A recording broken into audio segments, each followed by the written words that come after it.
It's a little difficult to hear that message from the Attorney General on top of the assertion from the Justice Department now that there's nothing to see here, given how much Pam Bondi and other members of the Trump administration have been hyping all of this. And in February, Attorney General Bondi went on Fox, of course, the only channel she ever goes on, and she hyped up the release of the Epstein files, saying that the client list was literally sitting on her desk.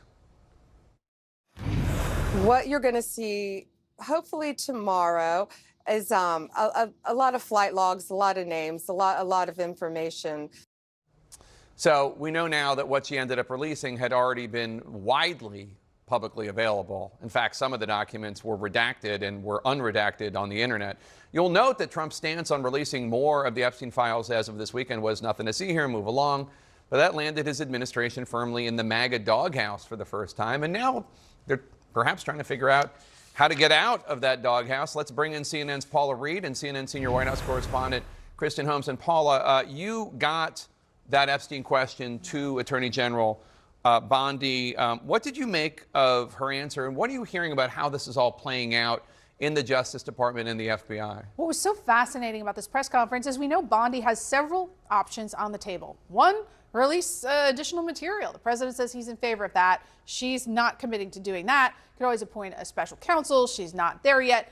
But here it's clear she's willing to try to ride this out. She appeared at this press conference where you don't usually always see an attorney general about drug interdiction, and she took questions. I was actually very surprised because it wasn't just my question.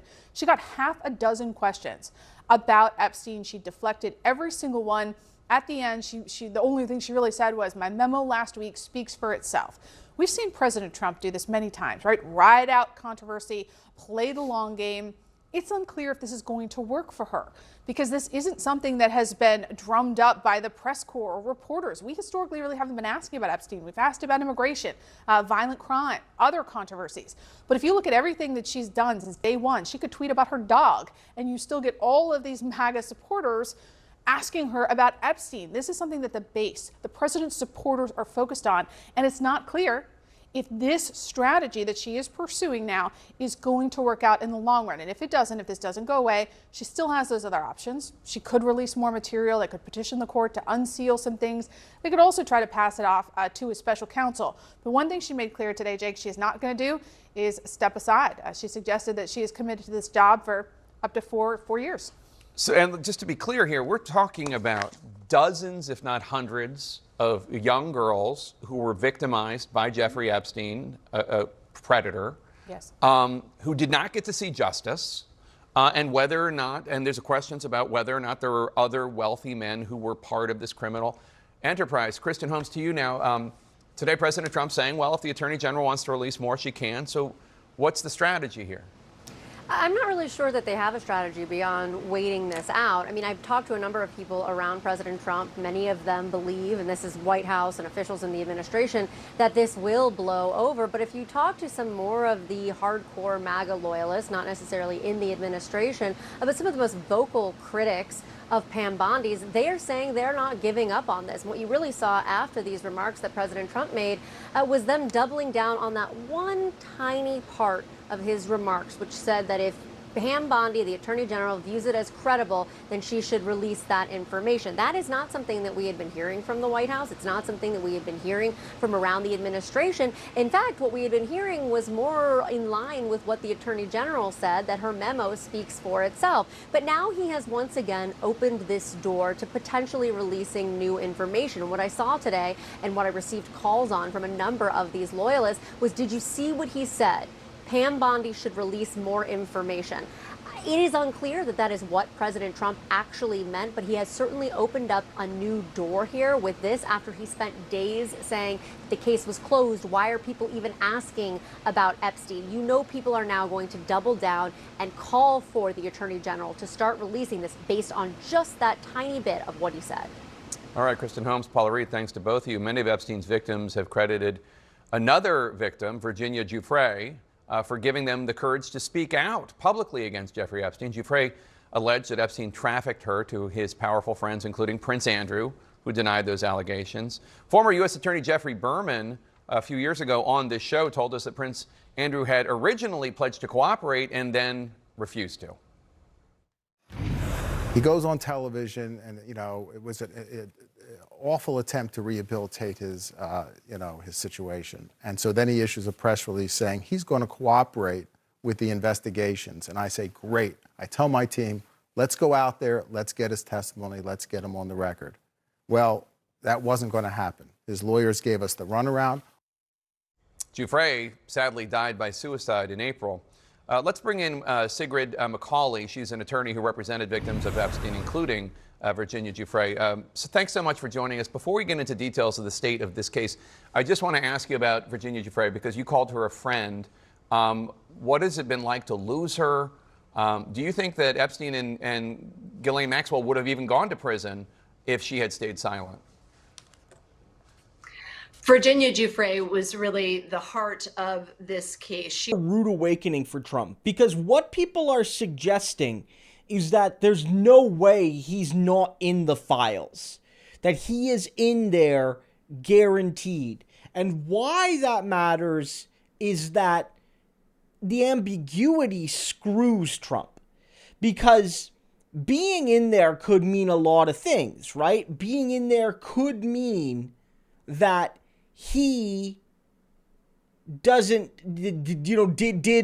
all of the stuff, right? Like put your worst fears and imagination, your worst horrors, and he did it. Let's suggest. But it could also mean that, this is a man who knew Jeffrey Epstein for many years. They were friends. They have lots of pictures together. He's hung out with Trump and his wife and Ghislaine Maxwell. There's photos of all four of them together. It could honestly be that he's all throughout the list, but fairly innocuously. Or that, he's mentioned here and there, but it's not the worst thing.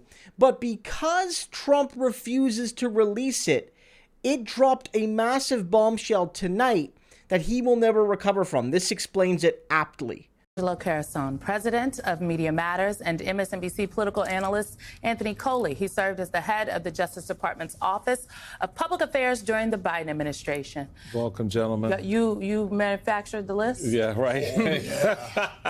Just put a name on there. Yeah, what is stunning to me is how Trump regurgitates the same old stuff. Right. And people treat it like it's new every time. That's exactly right. And so today he goes out and he says, well, Joe Biden he did all this, and James Comey was gone long before this case came along. So there's that. But how, from your vantage point, Anthony, how do you think this plays right now? What does this do when you see Joe Biden being brought into it this way? Are people actually buying that Joe Biden just sat there in the Oval Office with Comey and... No. So what this tells me is that the president, this is what he does when he has nowhere else to go. It's a tell to me. And what's clear to me is that, Michael, he has something to hide.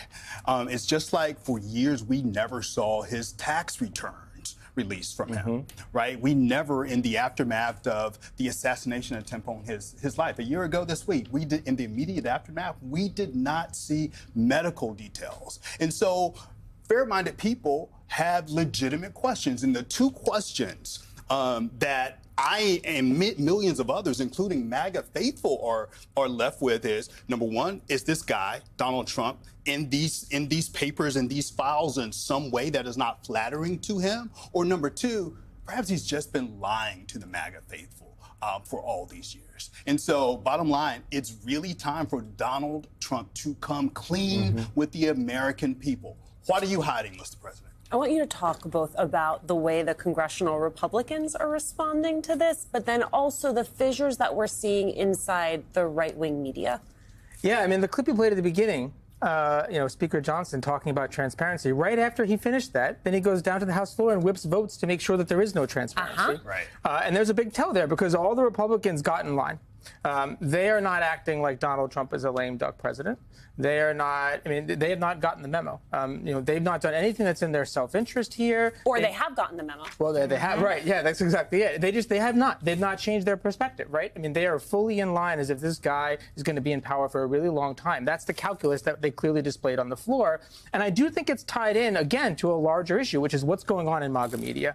Because what would the other part of that Speaker Johnson interview. He was there with Benny Johnson, one of the first people out of the gate, hammering away at Pam Bondi and pushing for more transparency on Epstein. And yet, boop, all of a sudden, he's now sitting in the Speaker's office, broadcasting his show live after he changed tune and said, yeah, Comey probably put this together, sort of towing the line of the administration. Because one of the things Trump did over the weekend was get a few lighthouses within MAGA media to shift course.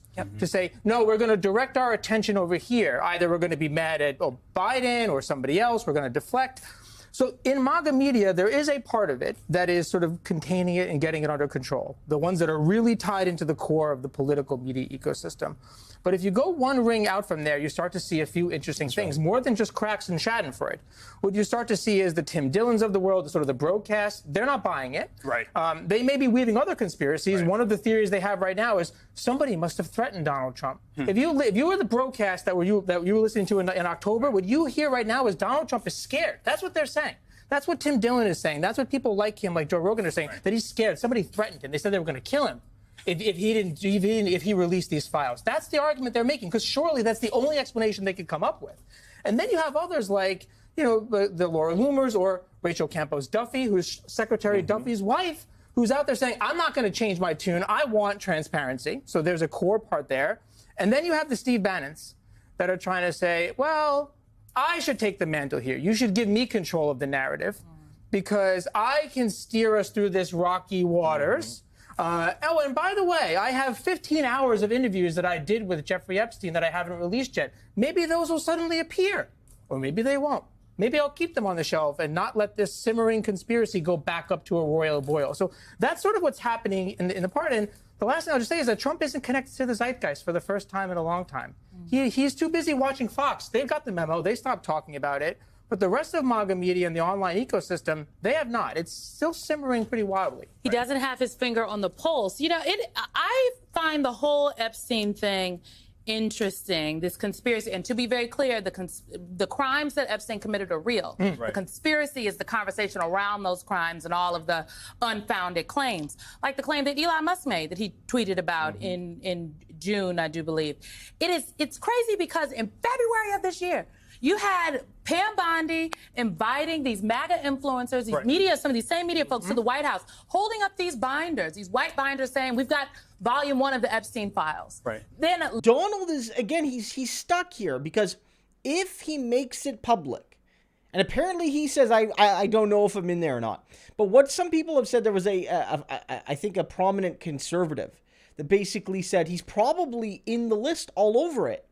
The question is, did he actually do any of the really bad stuff? And that still doesn't excuse Trump if he knew who Epstein was and what he was doing. And it's like, man, you were a rich and powerful man. Why didn't you tell anybody? Why didn't you try to stop this? You had even suspicions about what your buddy was doing. Why didn't you stop hanging out with him?